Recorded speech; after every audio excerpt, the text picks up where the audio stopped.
Bonjour, je vous présente cet ouvrage. Denis Diderot, Lettres sur les aveugles. Intuition de Diderot sur l'extraordinaire complexité du réel. Pour lui, l'exercice de la pensée n'est pas un jeu de patience, mais une aventure. Sa philosophie apparaît comme une danse ou comme une escrime, assauts successifs. Jésuite de Langres, à Paris, il suit les cours de Louis le Grand et des maîtres jansénistes du collège d'Harcourt. Rivard lui a enseigné la philosophie au collège de Beauvais sous l'influence de l'abbé Houteville. Influence considérable de Rivard sur Diderot. Rivard croyait en la science. Diderot, 10 ans, étudiant pauvre qui méprise le pouvoir hostile et le mécène inculte. Il est féru de théâtre. Diderot reste obscur, mais libre. Sans le savoir, il se consacre à la philosophie. Il sait qu'il ne sait rien. Les mathématiques l'attirèrent pour l'accès à la vérité. L'anglais avec l'attrait d'un monde neuf et l'apologétique moderne fondée sur les faits puisés chez Houteville et Hilard pour animer une ferveur religieuse. Le schéma cartésien s'écroule devant Newton. La religion est publiquement dégradée et l'Église se déchire de l'intérieur. Pour Diderot, la philosophie n'est pas née d'une réflexion, mais d'une expérience continue. Ce n'est pas la révélation d'une sagesse, mais le reflet de la vie sur une intelligence vive et enthousiaste. Le philosophe n'est pas charitable, parce que son salut en dépend, mais bienfaisant, car le bonheur de tous assure son propre bonheur. Optimiste, le spectacle du monde lui révèle l'ordre divin. Il reconnaissait la noblesse des passions et s'interroge sur la vie au lieu de méditer sur la mort. Il aime Shaftesbury pour son ton de jeunesse et d'enthousiasme. Devant le fanatisme populaire, le rationalisme est plus qu'une méthode, c'est une hygiène. Il croit à l'ordre newtonien du monde. Cet univers est issu d'une création concertée et non d'un hasard aveugle. Diderot doit affronter les risques de la pensée libre, étonnante fusion de Dieu et de la nature qui concilie le déterminisme et la finalité.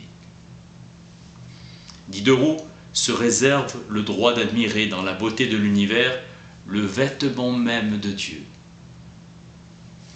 Il accepte la doctrine de l'éthique de Spinoza. En 1749, Diderot se sent assez fort et assez adroit pour faire de l'encyclopédie une œuvre de vérité. Faire le point de la civilisation contemporaine en étudiant ses arts et ses techniques. Il assumera seul la tâche de l'histoire de la philosophie. Il s'aidera du manuel de Breker. Il découvre Francis Bacon et se défie des mathématiques. Il oppose l'orgueil cartésien, la modestie expérimentale et la méthode inductive, mélange de sens analogique et d'intuition. La pensée de Diderot s'enrichit et s'affirme. Il modèle les lignes d'un système, s'affirme le déterminisme universel et ses conséquences morales. De Buffon vient l'idée d'épigénèse et la conception des molécules organiques. S'y ajoute la notion de fibre, élément premier de la matière vivante. Il doit à Maupertuis l'idée de la sommation des sensibilités individuelles dans un agrégat moléculaire. À Buffon, l'idée de l'évolution. La matière serait douée d'une sensibilité en torpeur, une espèce de conscience sourde. Au moment où la vie lui échappe, l'art de vivre lui apparaît. Il refuse à plaire, il choisit d'être inactuel.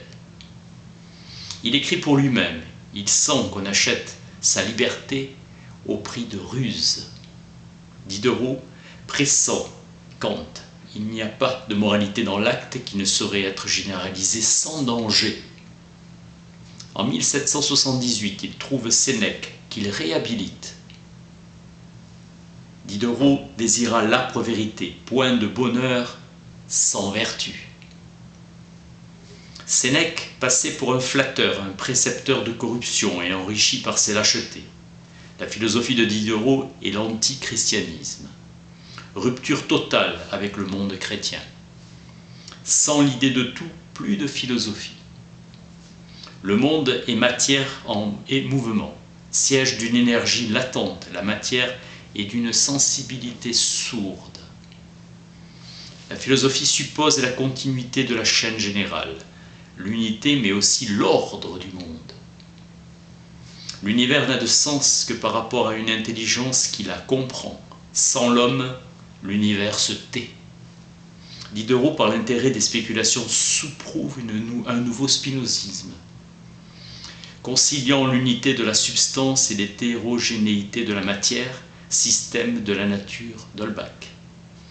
Le véritable écueil, c'est l'homme. Helvétius réduit tout comportement aux lois de l'habitude et de l'intérêt. Diderot, lui, est frappé par la complexité de l'organisation. Il oppose le sage ou l'homme de génie aux âmes sensibles. Distinction entre le système cérébral et le système sympathique. Le cerveau chasse les données des sens et le diaphragme siège des émotions. Diderot vantera une morale de la solidarité. Une morale sociale où l'homme formé par l'éducation et contraint par la loi se conforme à l'intérêt général, condition de son intérêt propre. Le philosophe doit prévoir l'évolution des mœurs et la réforme des lois. Il admire les hommes qui ont sacrifié leur vie au témoignage de la vérité. Socrate, Bruno ou l'abbé Royal. Il s'exalte devant Sénèque. Le philosophe n'est pas celui qui critique ou qui sait, mais celui qui propose. Il est, selon Bachelard, le philosophe concordataire, réconciliant la science et la philosophie. La philosophie n'est pas une divination ou révélation, mais exercice dramatique de la pensée. Et le philosophe n'est pas un prophète, mais le meneur de jeu dans l'aventure humaine. Platon eut la même ambition. Diderot assistera seul, parmi les gens de lettres, à l'enterrement de Montesquieu, 1755. Lettres sur les aveugles à l'usage de ceux qui voient. Étudier les réactions d'un aveugle recouvrant la vue. Locke avait transcrit la question de son ami Molineux. Ainsi l'aveugle ne discernerait rien. L'oculiste Cheselder, après avoir opéré un aveugle né, prétend confirmer l'hypothèse. Diderot y voit un problème humain et non la justification d'un sensualisme. L'aveugle vit dans un monde original. Ce qu'il lui faut, c'est un aveugle philosophe. L'œil et le cerveau s'expérimentent. Insuffisance du sensualisme. Les aveugles sont amis de l'ordre pour retrouver les choses égarées. La beauté pour un aveugle n'est qu'un mot. Pour eux, le miroir est une machine. L'aveugle a de connaissances que par le toucher. Le toucher ne donne l'idée que du relief. Le miroir est une machine qui nous met en relief hors de nous-mêmes. L'aveugle a la mémoire des sons à un degré surprenant. Il estime la proximité du feu au degré de la chaleur. Il juge de la beauté par le toucher. Nos organes et nos sens ont beaucoup d'influence sur notre métaphysique et sur notre morale. L'aveugle a une aversion pour le vol car c'est facile de le voler et qu'il ne sait pas qui l'a volé. Les aveugles se rappellent la sensation des corps et des odeurs. Ils ont l'âme au bout des doigts. Ils ont la faculté de se rappeler. L'aveugle peut calculer avec des tables de multiplication constituées de têtes d'épingle. Sanderson. Il professa les mathématiques dans l'université de Cambridge avec un succès étonnant. Son ouvrage « Les éléments d'algèbre » nous instruit utilement. Il prouve que le tact peut devenir plus délicat que la vue. Lorsqu'il est perfectionné par l'exercice, il discerne les vraies des fausses médailles, rien qu'en les touchant. Sanderson voyait par la peau. Autre aveugle élevé au-dessus du reste des hommes avec un sens de moins. L'aveugle de Puiseaux, Didyme d'Alexandrie, Eusèbe l'Asiatique ou Nicaise de Mechelin. Le monde est éternel, comme vous êtes éternel pour l'être qui ne vit qu'un instant. C'est à l'expérience que nous devons la notion de l'existence continuée des objets. par le toucher, la distance. Il faut que l'œil apprenne à voir comme la langue à parler. L'aveugle de Molineux ne peut distinguer par la vue la sphère du cube comme celui qui ignore cette science. Il prononcerait qu'un corps a une forme et ne saurait laquelle. La nièce de Sophie Volant, Mélanie de Salignac, est aveugle et elle mourut à 22 ans. Diderot visita sa mère et sa tante avec tendresse et ses notes en conservent le ton et la chaleur. Diderot a 69 ans quand il décide de relire avant d'éditer ses œuvres. On lui a parlé d'un aveugle qui connaissait au toucher quelle était la couleur des étoffes. Un artiste qui possède à fond son art lui a assuré que c'est par le tact et non par la vue qu'il jugerait de la rondeur pour discerner les légères inégalités qui échappent à son œil. L'usage des yeux ôte à un clairvoyant la sûreté de la main. L'aveugle qui n'aperçoit pas le danger en devient d'autant plus intrépide. L'œil n'est pas aussi utile à nos besoins ni aussi essentiel à notre bonheur qu'on serait tenté de le croire. Jacques Daviel, 1696-1762, fut le premier occuliste à pratiquer l'extraction du cristallin cataracté en 1745. Diderot évoque mademoiselle Mélanie de Salignac, privée de la vue, d'une douceur charmante et d'une finesse peu commune dans les idées. Elle ne se souciait pas de voir, et dit-elle, « Si je voyais, je n'aurais que mes yeux, au lieu que je jouis des yeux de tous.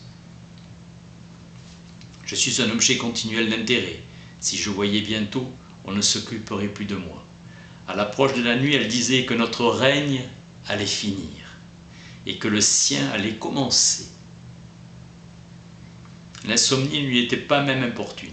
Elle ne me pardonnait pas d'avoir écrit que les aveugles devaient être cruels. Il y a des malheureux qui savent souffrir sans se plaindre.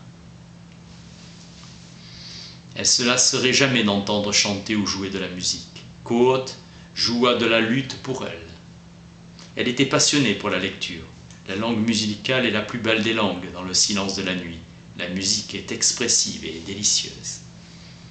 Elle est morte d'une tumeur aux parties naturelles intérieures qu'elle n'eut jamais, par pudeur, le courage de déclarer. Elle connaissait le bruit de la liqueur qu'on lui versait. Son ouïe et son odorat étaient exquis. Avec le retentissement de sa voix, elle mesurait l'espace circonscrit. Elle se rappelait pour toujours d'une voix entendue. Jamais un bel homme ne fera tourner la tête, les rides et la vieillesse ne la choquaient pas. Elle était confiante, la solitude lui avait appris à se suffire à elle-même. Je n'ai pas besoin de voir ceux avec qui j'aime à m'entretenir. Elle parlait peu et écoutait beaucoup. La contradiction de nos jugements l'a révoltée. On lui avait appris à lire avec des caractères découpés. On lui avait appris la musique par des caractères en relief qu'on plaçait sur des lignes éminentes à la surface d'une grande table. Elle prétendait que la géométrie est la vraie science des aveugles, ayant besoin d'aucun secours pour se perfectionner. Le géomètre passe presque toute sa vie les yeux fermés. Sur une broderie en fil, elle étudia la géographie. Dans sa tête, elle voyait tout. Elle écrivait avec une épingle. Elle enfilait une aiguille avec célérité. Elle était fataliste. Les efforts qu'on fait pour échapper à notre destinée ne servent qu'à nous y conduire. Elle gardait secret ses opinions religieuses. Elle avait une mémoire immense et une pénétration égale à sa mémoire. Sa mère lui lisait l'histoire. Quel chemin n'aurait-elle pas fait dans les sciences si des jours plus longs lui avaient été accordés? La lettre sur les aveugles paraît en juin 1749. En juillet, l'ouvrage est censuré. Son auteur emprisonné et ce chef-d'œuvre de style et d'esprit demeure un étincelant modèle de subtilité dialectique. Denis Diderot, Lettres sur les aveugles. Merci.